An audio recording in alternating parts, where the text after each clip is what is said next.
Yeah, so Judge and Ruth were like an extra set of grandparents for my brother and I. And Judge was best friends with my grandfather, Dr. Kirshenfeld, who was also his personal physician. And so growing up, even though Judge passed away when I was a teenager, I still remember stories and experiences and stories that were passed down through generations that were impactful. And I remember at the Judge Johnson Symposium here a few years ago, sitting around a lunch table discussing stories with law clerks. And it got emotional. I started to cry and they started to cry because we were sharing stories, but he had this really tough outer shell. And I knew him as like a grandfather, somebody that was relaxed at home, that was a carpenter, that loved to fish, that loved to play, that loved to joke, and not too many people got to experience that side of him.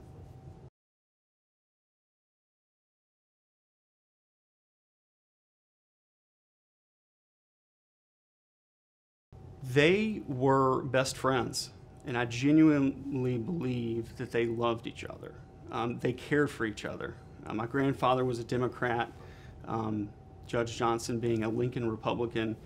They disagreed, but they respected each other. They were for each other. They cared for one another. My grandfather saved his life when Judge was asked to be the head of the FBI. My grandfather did a routine physical and screening and found a grapefruit-sized aneurysm on his heart and immediately sent him to get it removed in Texas. Also a cool story, Judge used to smoke cigarettes, home runs, the unfiltered kind, with his best friend Pert Dodd. They would smoke all day. And my grandfather would show him pictures of his x-rays of his lungs and say, "You have to quit smoking, you have to quit smoking." And this is when everyone was smoking back then. And so Judge did, and he converted over to tobacco, chewing tobacco. So he would chew Levi Garrett. And I remember as a kid going over to his house, and in his left back pocket, he would have a pouch of Levi Garrett, and he would mow the grass, and he would make furniture that he gave to my brother and I when we were born, and our family. He was really passionate about carpentry. But yeah, so he would chew tobacco. He had even a brass spittoon here in the courtroom that he moved into his home, and my grandparents actually bought a brass spittoon and kept it at their house, so when he came over, he could use that as well. So those type of stories that you know, I'll never forget. In this world of social media, we're more connected with one another, but we're more disconnected with one another. And my grandfather was born in Poland, in Rodhamsel, Poland. So as a Jewish immigrant, he immigrated with his family to New York. He went to medical school and then served in the war. And when he came here to become a physician, in a lot of ways, he was kind of exiled in society here.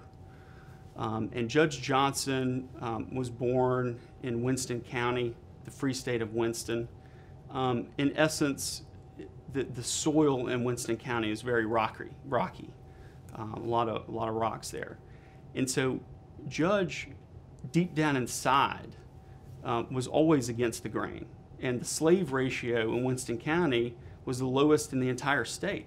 That's why Winston County decided to side with the Union during the Civil War, because of the soil, because cotton wasn't prevalent there. And so you fast forward in 1955, when Eisenhower was president, you look around, there weren't too many Republican judges in the state. It was unheard of. It was kind of against the grain. So in a way, my grandfather and Judge, when they became friends and really close, genuine, loving friends, in their own way, they were making differences in the world in a positive way, but they were also outsiders here in Montgomery. They were outsiders together. And you will hear many, many stories of Judge going fishing. That was his oasis. He loved to fish. And the sad reality is he wasn't really ingrained in this community in Montgomery, a community that I love so much. When he was outside of the courtroom, he would find solace and sanctuary in a fishing boat in the middle of the water. He would go to the beach, to Panama City Beach with my family, my mother and her siblings and my grandparents. And my grandfather and Judge would fish and fish and fish, and they would go to the lake and they would fish and fish and fish. And at noon, he would bring out a little George Dickel whiskey and salute the Constitution. That was kind of a thing that he did. But, you know, Judge had a saying, being a tough judge is a hard living. And so he had a choice to make. He was going to do what was right at the sacrifice of being kind of included in what was going on at the time, or he was going to stand for justice and integrity, and he would have to live with those consequences. And so they were in the boat together. They relied on each other emotionally. You know, Judge and Ruth didn't really have a big family. They had a family, but, you know, grandkids wasn't in the picture for them, so we were their grandkids. We celebrated holidays together. They treated us like their grandchildren.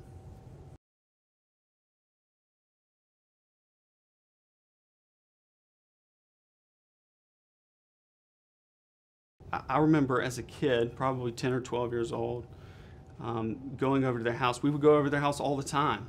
They lived down the street from my grandparents, so that was just a stop along the way. I remember the first time I asked my parents, you know, why a car was parked in front of their house at all times. And they had to explain to me that it was security. And explaining why somebody has to have security 24/7 to a 10-year-old is complicated because people wanted to kill him.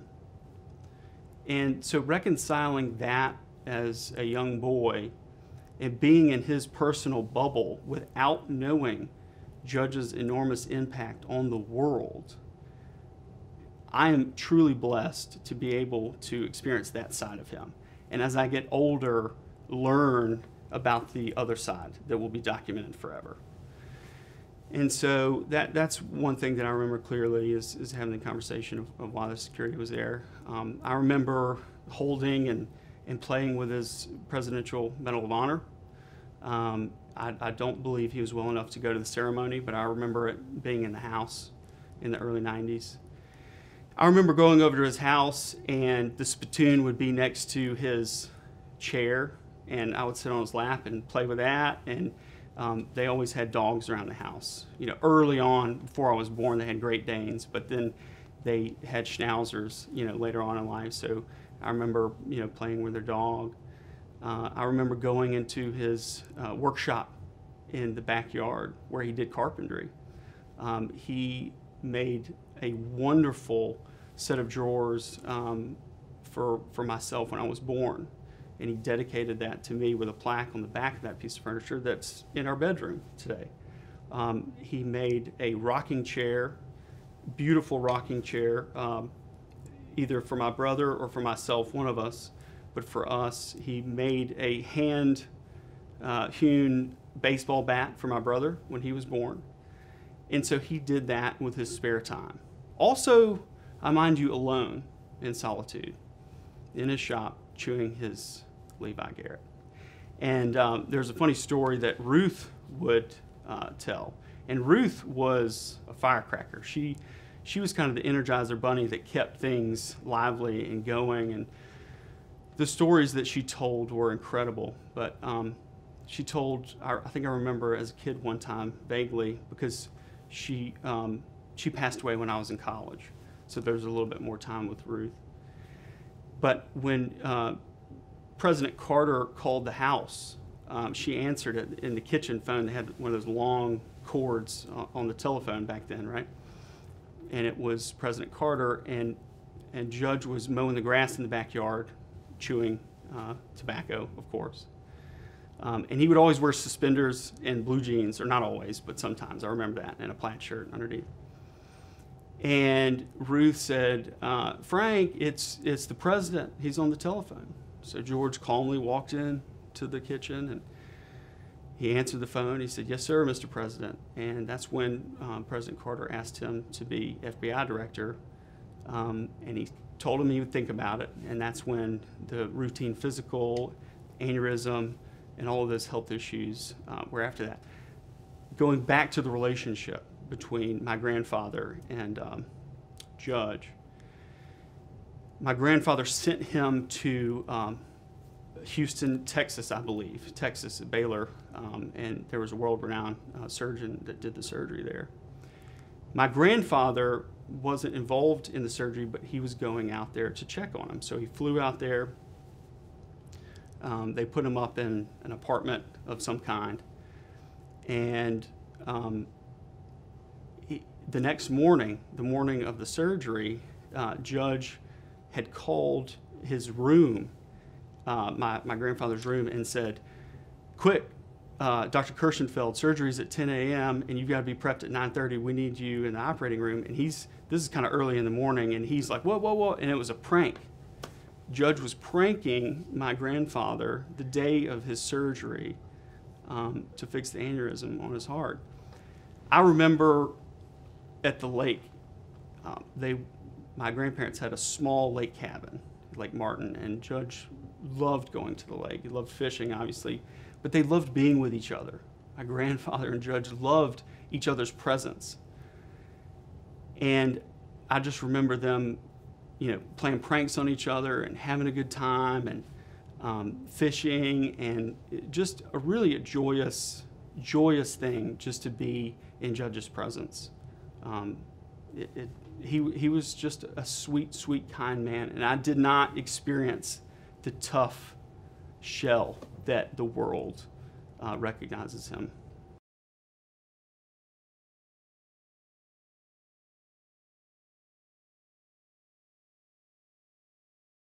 It's an incredible dichotomy. In a lot of ways, it's sad. Because he didn't deserve that. But I think deep down inside, you could tell through his writings and some of his interviews and his speeches and books, is that there comes a certain time whether you're on the right side of history or the wrong side of history. And he knew that. He knew the weight of the moment. And I think in a lot of ways he wouldn't recognize the political landscape that we live in today because he just did what was right.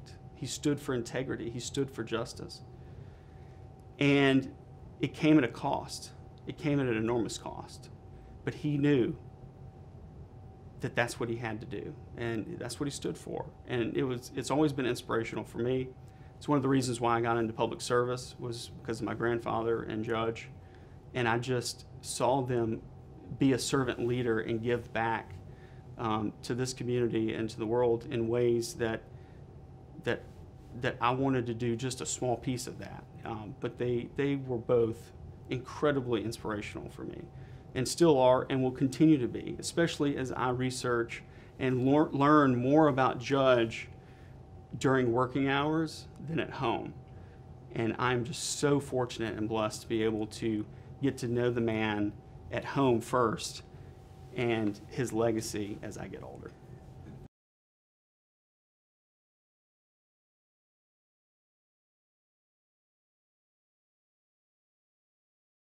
After his death, becoming a teenager, going to college, understanding the weight that he had to carry, but he changed the course of history. And unpacking that one step at a time has been an incredible journey for me. But it really kind of started in college, and it hasn't slowed down. I love interacting with law clerks or other people that have stories, just any kind of stories, because that's what we all are. We're just a collection of stories, and his stories need to be shared, and they need to be liberated, and they are. And his legacy is so crucial to changing the course of history in such a positive way that I will never understand it. I just want to learn as much as possible, through that process.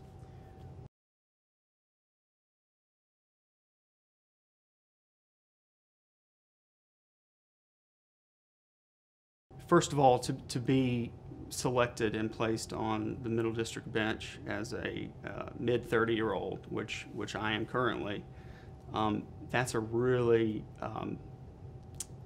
the heavy thing to think about, just the ramifications of it.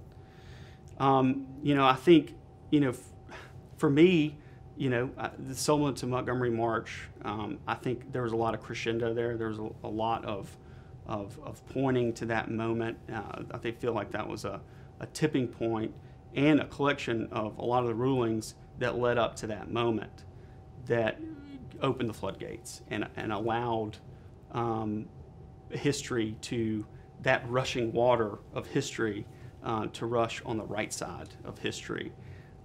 So yeah, I would think that the 65 rulings.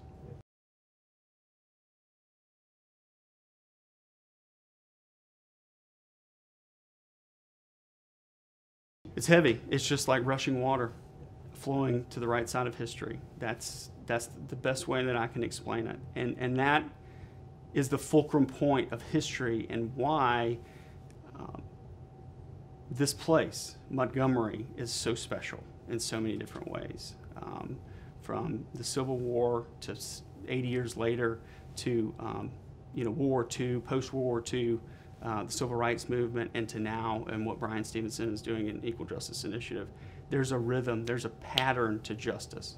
There's a pattern of social justice and social change in Montgomery, specifically in a 4-block radius here, that are sparks that led to fire across the world. We are sparks of change that leads to fire spreading across the world. And Judge is in the middle of that. In spite of being different, in spite of being a Republican when it was unheard of to be a Republican, in spite of being exiled from society in a community that you love, in spite of his mother's house being bombed, in spite of the constant death threats, in spite of all of those things, he continued on and he continued to rule on justice and integrity. And he was the epitome of a Lincoln Republican.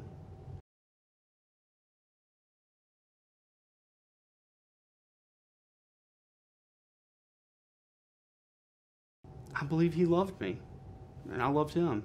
And seeing the friendship between my grandfather and him and their friendship and loving one another is something I will carry with me forever. And he had a lot of love to give, and people just didn't know or experience him at home or when he was relaxed or when he was off the clock, if you will, or out of the courtroom. He was a warm person. I think publicly you would say he was cold. He was matter of fact, and he was. And I think he felt like he had to be. He always said being a tough judge is a hard living, but he actually loved doing it. That was his passion. That was his purpose. And so what I can do is hopefully share stories and continue on his legacy and sharing those stories that impact other people. Because yes, his rulings in the courtroom changed the course of history, but he was an amazing man. And Ruth was an amazing woman, and they had an amazing marriage. I remember, this is an anecdotal story, but I remember I was probably 15 at the time. Web TV was the internet in your TV. You didn't even have to have a computer, it was web TV. And we bought a web TV and we took it to Ruth's house, and I taught her how to use the internet for the first time. And she loved it. She loved it. She was a librarian, and she loved to read, and she in a lot of ways was the rock that and the glue that helped bring their marriage and their family together. And so many people loved Ruth and Frank. They just didn't have a big immediate family tree.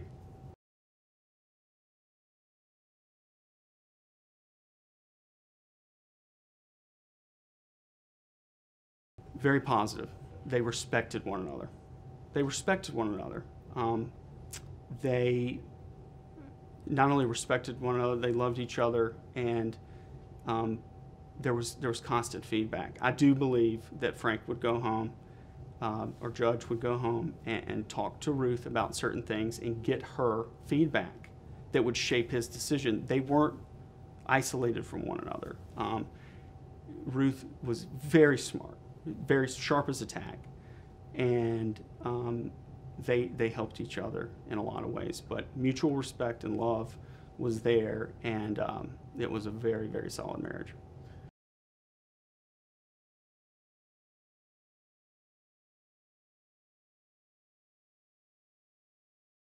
I don't think so. That's not to discredit him as a person or as a judge, but I think that to be a transformational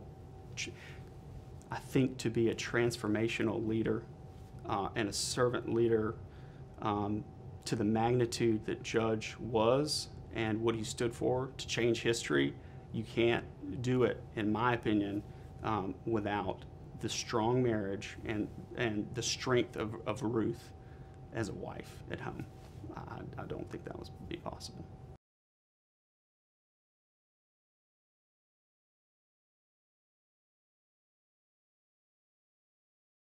Yeah, Nebuchadnezzar, like in the Bible, they had I think it was a Doberman Pinscher. I don't know if they went that route because of safety reasons, but they called him Neb.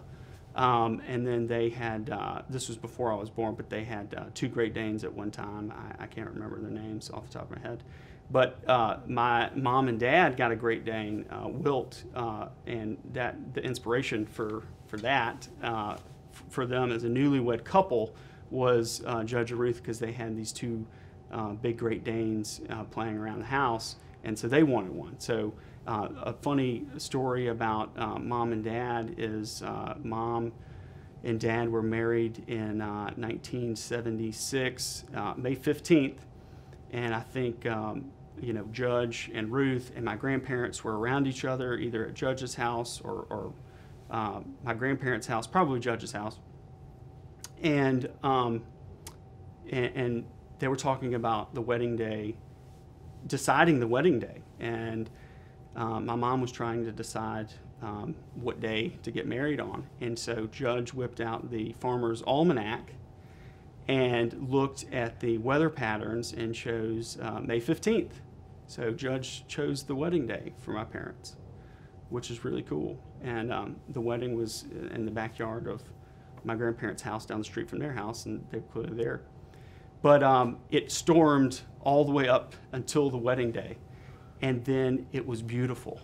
It was beautiful, and I don't know what the exchange was, but I can just see Judge stoically saying, "Wink, I told you so," And that was his true heart. I mean, he was a farm boy. He always called himself a farm boy, but to know where he came from, the farm boy from Winston County, the free state of Winston, you have to look at what was downloaded in him as a young boy.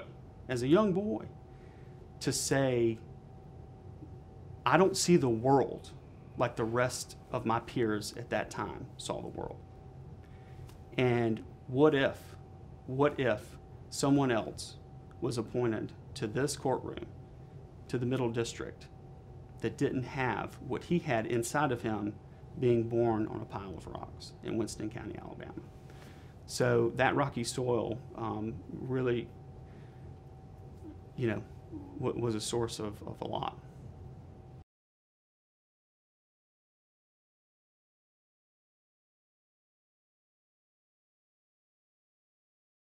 So I think,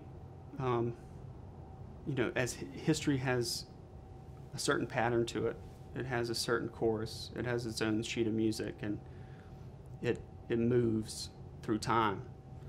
And we're entering into a time, and we are currently in a time that is just as heavy and is just as crucial as the time that he was ruling in these type of cases. My concern personally is political fortitude and courage that Judge had that I'm not going to say people don't have today, but it's hard to find. It's hard to find. I think there's a lot of noise in our world today and in society that is irrelevant to keeping the main thing, integrity, justice, standing for what's right, regardless of political affiliation. And Judge would be the first person to tell you that. He was going to do whatever was necessary to do what was right and not loyal to his party. That didn't change how he felt or viewed about things, but he kept things separate and he did what was right. And my concern is the noise has overcome that clarity, and we need to get that back. And telling Judge's story is how we get that back. Because, yeah, my grandfather and Judge didn't agree on every political, but it didn't matter. They had each other's back. They were for each other. They loved each other. They respected each other. And if you have that as a foundation, you can disagree and respect one another. And I feel like we've gotten away from that. And that's what makes Judge's story even that much more special.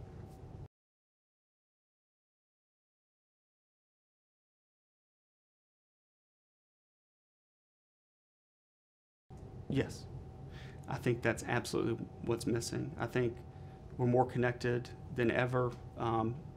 Technology and social media platforms have done that, brought us together on a transactional sense, but we are more disconnected emotionally than ever before. And that is a dangerous place. And if Judge were here today, in a lot of ways, he would be disappointed. He would be sad.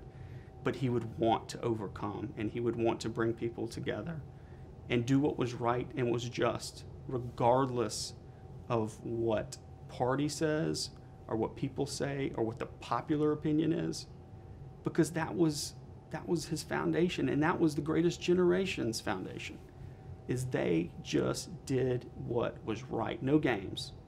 They did what was right. They called it like it was, and they shot straight. And he changed the course of history. You know, a lot of people think that Martin Luther King and Judge had this great friendship. I don't even think that they knew each other. I don't even think they had a conversation with each other. I think they might have been in this elevator together during this proceedings, but it wasn't like there was, a friendship. He did what was right at the time, but there was nothing more to that, and he acknowledged that, he moved on, and he continued to rule in cases and situations with that kind of integrity and that kind of justice in many, many other cases aside from civil rights, because he was a great judge.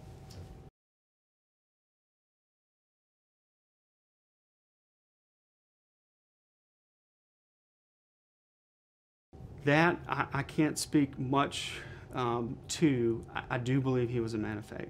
I really do.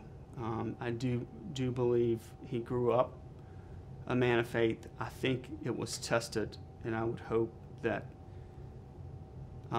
he never left that. But I do remember stories of him teaching not Bible study. I do remember stories of him teaching Bible classes, Sunday school, and throughout this journey, not being invited back to do that, and a lot of those church members turning their back on him. That's an individual thing, in my opinion, but I do think that it did a toll on him as far as the institution of the church at the time here. His church, where he belonged, did in a way turn their back on him, and that is sad and unjust. But I do believe he had it. I do believe he believed. You can see it, you can feel it, but I think he was turned off by the institution of the local church here, and at the time it was a complicated place.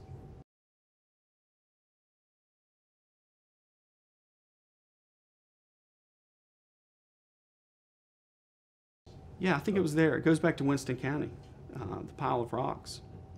His father was a man of integrity that I can tell from readings or stories, and he grew up in a very foundational home that I think translates in a lot of the rulings in this courtroom. But you know, it goes back to kind of where we are today. It goes back to that emotional connection to family, to our friends, to our neighborhoods. And so those concentric circles in Judge's life, yes, I do believe we were part of his family. As a matter of fact, on February 7th, the night of February 7th, 1967, across the street here, was the Dale's Penthouse fire. And my grandfather, Dr. Kirshenfeld, and my grandmother, Helen, were there having dinner with some fellow board members of the ballet, local ballet. And a fire broke out in the coat room, in the cloakroom. And it engulfed the whole floor, the top floor. And 26 people died. And my grandfather busted out the window with a chair and led a few people to the ledge. And it was a very cold night, February 7th. The next day was my grandfather's birthday. And the fire trucks came, but the ladders were not tall enough to reach the top. So more people perished. That night, my mother was babysitting her younger two siblings, and Judge and Ruth came over that night, knowing what was happening, and said, pack your things. We're going to take care of you. And my grandparents survived that night. The next day was my grandfather's birthday. But those type of events, that was a historical event, but it showed the love and the care and the resolve of Judge and Ruth to step up and possibly take care of the kids for the rest of their life.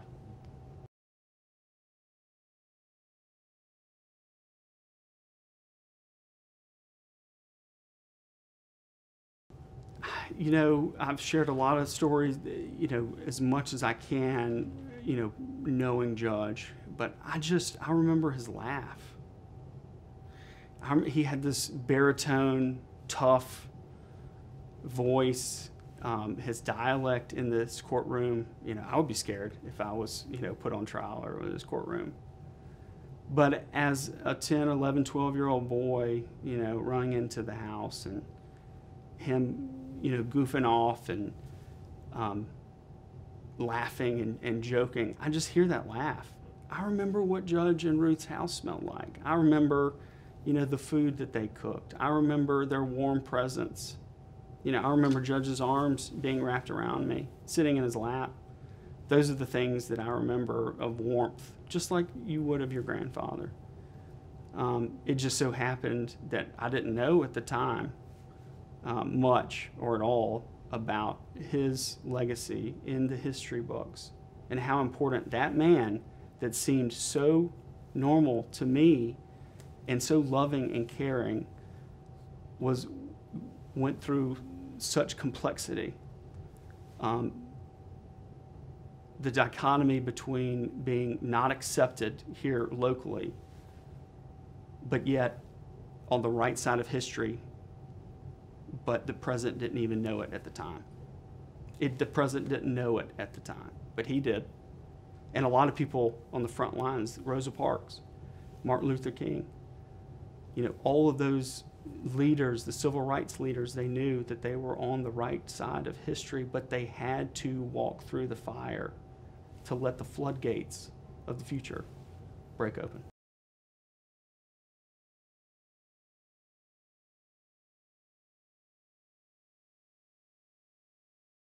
Yes, I think it goes back to the pile of rocks in Winston County, the scrappiness. He was against the grain. He was the underdog from the beginning. He was the odd man out through the course of his whole life. Growing up, Winston County, the Free State of Winston going against the Confederacy, or trying to at least. Him being one of a handful of Republicans, that's not a joke, back in the 50s in the entire state of Alabama. I believe, I don't know this for a fact, but I believe his father, who was a probate judge up there, became a legislator, was one of literally a handful of Republican legislators in the state of representatives here. To then be placed here in 1955 as a 30-something-year-old, the weight of that, he was ready. You know, all of those experiences got him to that point. And my takeaway from that is all you have to do is just lead with integrity. All you have to do is lead with justice and do the right thing.